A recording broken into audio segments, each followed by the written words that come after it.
Okay, hi, howdy. Um, this is another part to my little series where I just take a smaller question, and just run through some numbers. The last time was about red COVID and seeing if that was actually like real and that was actually the case. If you want to know about that or what red COVID is, just I'll leave a link in the description to check that one out after this. But today, as you saw in the title, we are learning if teachers are actually underpaid. I have a friend who is a teacher, and we talk and stuff, and he was talking about how he felt like he was underpaid. And I remember reading a whole bunch of articles about teachers seemingly being underpaid. So I decided to run the numbers. Obviously, I'm not an economist, so I can't, exactly tell what these numbers mean. But I definitely did try my hardest to process the information the best I could.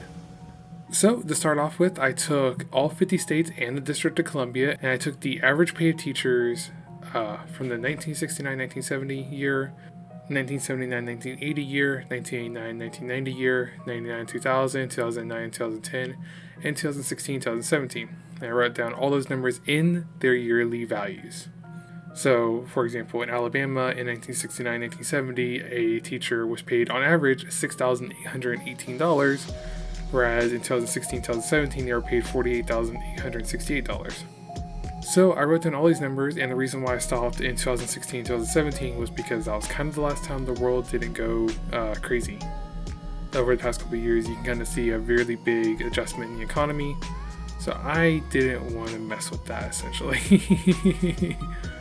So I won't sit here and put down each and every number on screen, but I will quickly scroll through all the numbers. And overall, it's not that bad. There's not much to say, there's just numbers. But the main thing I did was I wrote down the averages of every single year. Now I will say, for some reason, the site that I was using to calculate the actual numbers had their average wrong. I'll post a picture of the actual website on the screen now, but they posted every single state and the District of Columbia's pay, and then at the top they posted an average, but for some reason that average was actually wrong. I guess either that or I did the numbers wrong. I don't know. I don't think I would have done the numbers this wrong though. So I'm going to be going with my averages since that's the numbers that I have, and that's really all I can do.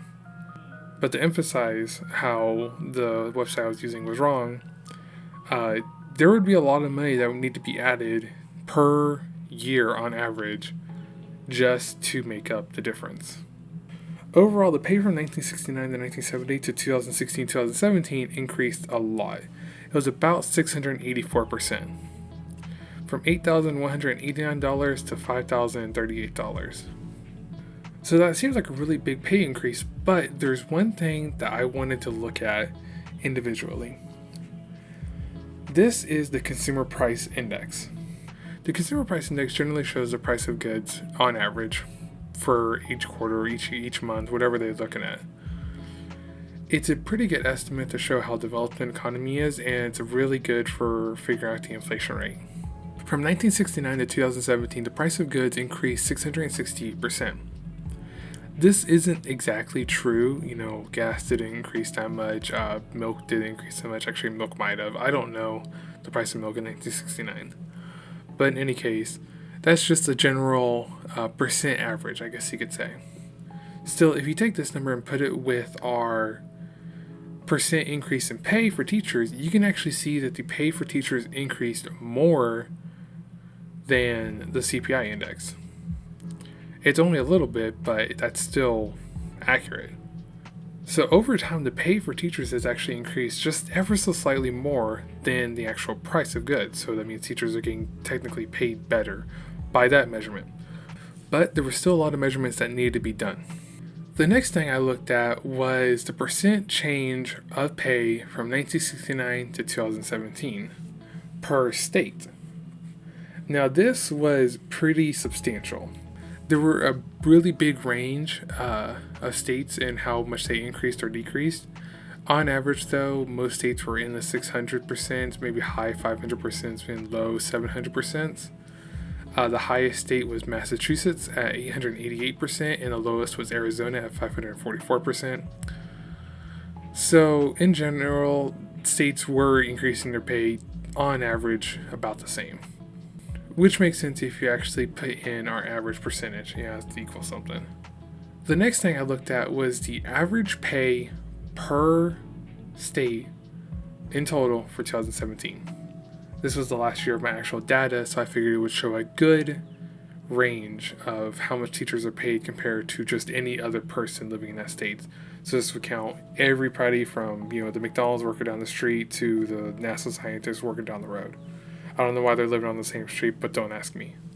So from that point, teachers were paid 109% more on average for all 50 states and District of Columbia than people who were generally paid in 2017. Again, this did vary a fair amount. The lowest percentage I have was actually in 2 states. We have Washington, D.C., which was 82% difference. That means on average, teachers got paid 82% less than any other person. And the other state was Colorado, where the same thing applied. Whereas the most was actually Vermont at 130%. So it means the teachers actually paid pretty good in Vermont. This means that teachers were paid more than the average per state income, and that their income has increased slightly more than the consumer price index over the time period. So the last thing I wanted to look at was the average pay of bachelor's degrees in 2017. This was $60,996. The reason why I chose a bachelor's degree is because you have to have a bachelor's degree to teach in general. I mean, it actually does depend on what level you're trying to teach. I believe elementary school students here in Texas don't need a bachelor's degree. You just have to get a teaching certificate. But in general, you do need some type of bachelor's degree to teach. Teachers were paid 92% of what a person with a bachelor's degree would be paid. The average pay that I have is $56,038 for teachers, whereas obviously the average pay for a bachelor's degree was literally $61,000. The discrepancy that I can find in this is that elementary school teachers could be paid less than other teachers because they don't need a bachelor's degree to actually physically teach. I can't really think of anything else that would cause that type of discrepancy, although it's not really that much of a discrepancy. So in general, teachers aren't underpaid, technically. I think teachers should be paid a ton because of what they do to help advance our society.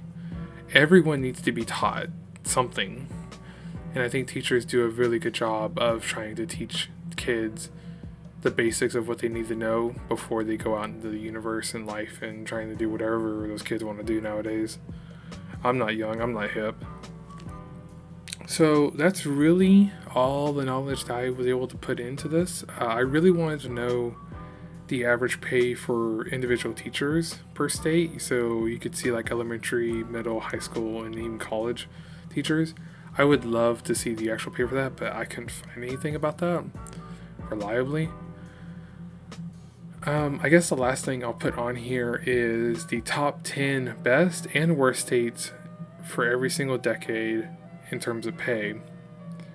And immediately looking at this, Alaska, what happened? They were number 1 for 3 years in a row from the start. They dropped all the way to number 10 in 2009, 2010, and then they slowly started coming back up in 2016, 2017. Don't know what happened. I don't know much about Alaska, but that's crazy. And then as long as the worst states, I mean, South Dakota, come on, man, you gotta do something. They are the 4-time champs. Now, I will say, last point. These are kind of not scripted, so bear with me. The last thing I want to talk about is South Dakota. South Dakota has the worst pay per state of all 50 states in the District of Columbia. Their pay, on average, was $42,668 for 2016-2017. However, this number has actually increased 666% compared to 1969-1970, which was just slightly below the average increase of 684%. And the average pay for someone living in South Dakota was $42,432. So if you do the math, teachers are actually paid just literally a couple $100s more than any other person, but they still were paid more. So it's weird to see such a discrepancy in the data if you look at the different states. Every state has their own little niche as to if they increase based off the average increase in price, if they increase based off the average pay, and whatnot, but it's weird to see that happening. And you can say that for literally every single state. There's not a single state, there's not really another state that I could see that was massively below the percentages in both consumer price index and average pay. So with that said, I guess teachers really aren't that underpaid. I mean, I still think they should be paid a ton. Like right now in New York, teachers are paid $79,000 per year. This is all of New York, not just New York City. And I think that's pretty good. I think teachers should be paid kind of like that. I mean, not for like every state, but that percentage of value for those states. Because teachers are important, and we need teachers. Anyway, that's really all I have for today. This was kind of a shorter video, I think. I don't know how long it's going to be when I get done editing. But yeah, I had fun writing down all these numbers. I don't know what the next one will be about. I'll see what I can do about some other numbers. If you have any other questions or anything else that'd be fun to run through and research, write down in the comments and I'll see what I can do about figuring it out. I'll catch you guys next time. Peace.